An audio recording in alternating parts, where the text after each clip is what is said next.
Finally tonight, some congressmen are born incoherent, some achieve incoherence, and some have incoherence thrust upon them. Our number one story, as promised, our WTF moment. If, on the subject of your opposition to same-sex marriage, you come across as less generous than David Brooks, less nuanced than Pat Buchanan, and less informed than Carrie Prejean, you may still get yourself elected to Congress and re-elected and re-elected 5 times, in fact. But when you were asked about this opposition to same-sex marriage, if your answer makes David Brooks and Pat Buchanan and Carrie Prejean all say, WTF, you, sir, have transcended the born, achieved, thrust upon them equation and moved directly to all of the above. Meet Congressman John Culberson of the 7th District of Texas. We have heard him before say goofy stuff, but nothing that would make him a first-teamer. He is the guy who announced that the stimulus package was, quote, a Trojan horse that liberals are using to ultimately turn America into France. But that's nothing like the work of the true all-stars, Steve King of Iowa, or Mr. Shimkus of Illinois, the one who occasionally has ecstatic religious visions in the middle of his hearings, or, of course, legendary team captain Michelle Bachmann. But now Mr. Culberson has elevated his game. He went on C-SPAN, which always seems like a good idea until you find yourself in the terminal stages of an answer so labyrinthine, so filled with double entendres that you cannot remember a time when you were not on C-SPAN, lost in your own sentences. Mr. Culberson was asked a pretty straightforward question. One assumes he thought he was giving a pretty straightforward answer.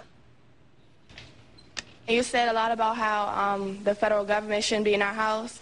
My question is about gay marriage. So do you really think the federal government should be in our house or the government shouldn't? Because, as I know, gay marriage is the state government that controls that. So what do you think on that? Well, under the 10th Amendment, the states have a first responsibility for providing for public safety, public health, public morality, all issues that just affect the people within that state. It's up to the states. And you either follow the Constitution or you don't. Okay, we haven't gotten to the crazy yet. I just wanted to interject that the 10th Amendment reads as follows. The powers not delegated to the United States by the Constitution nor prohibited by it to the states are reserved to the states respectively or to the people. That's it. That's the whole can of cheese whiz. Doesn't say a damn thing in there, Mr. Culberson, that the states have a first responsibility for morality and public. Maybe he was thinking of that when he went off like this. Now, personally, I think that, and it's just, I think, also self-evident that you've got to have a marriage between a man and a woman, or society's not going to make it. I mean, you're not going to have a fruitful, productive, growing civilization unless marriage is between a man and a woman. I mean, that's just history. History will show you that. But it is a person's private business. Their private life is their private business. I'm fundamentally a libertarian at heart, and I do believe in the 10th Amendment. I don't want to hear about somebody's private behavior. And I don't want to hear you keep referencing parts of the 10th Amendment that you and only you can see.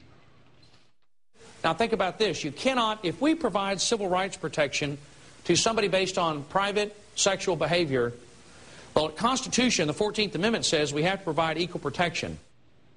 Congressman, hello. You're talking about private sexual behavior and providing protection. Hello. Federal law cannot permit. If one state, Vermont, wants to do that, you can't let that cross state lines. You've got to let, frankly, a lot of these issues have to be up to the states, but the federal government cannot permit, for example, the federal government has a legitimate role in interstate commerce. Interstate commerce? Where the hell did interstate commerce come from, Congressman? Oh, yeah, we have to ship all that protection for the private sexual behavior. And that's where the federal government's role comes in. And I think the federal government shouldn't recognize it.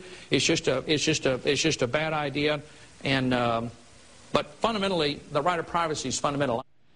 Well, there you have it. Fundamentally, the right of privacy is fundamental. Congressman Culberson sounds at all familiar to you. I suspect this is why. Hell, I was born here, and I was raised here, and dadgummit, I'm going to die here. And no side-winding, bushwhacking, hornswoggling, crocker is going to roll my biscuit cutter.